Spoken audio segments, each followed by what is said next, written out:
New details surfaced Friday regarding the death of a Maryland man who became the state's first fatal case of rabies in almost 40 years. According to the CDC, he contracted the disease from a kidney transplant. The unidentified man received the kidney from a person in Florida in a surgery that was performed at Walter Reed Army Medical Center back in 2011. He was hospitalized for almost a month before he died.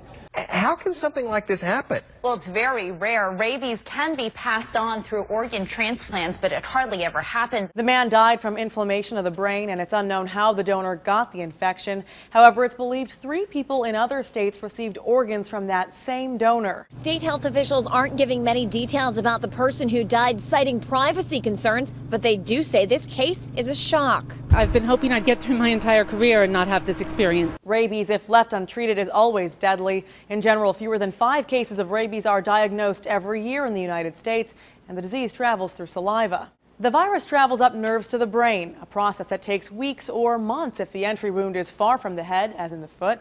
Symptoms are varied and occasionally dramatic, such as the fear of swallowing water, known as hydrophobia. The patient usually slips into a coma and dies of respiratory failure. Health officials investigating the Maryland recipient's death made the rabies diagnosis this month. Officials then re-examined the donor's death and determined the donor also died of rabies. For Newsy, I'm Candace Avilés.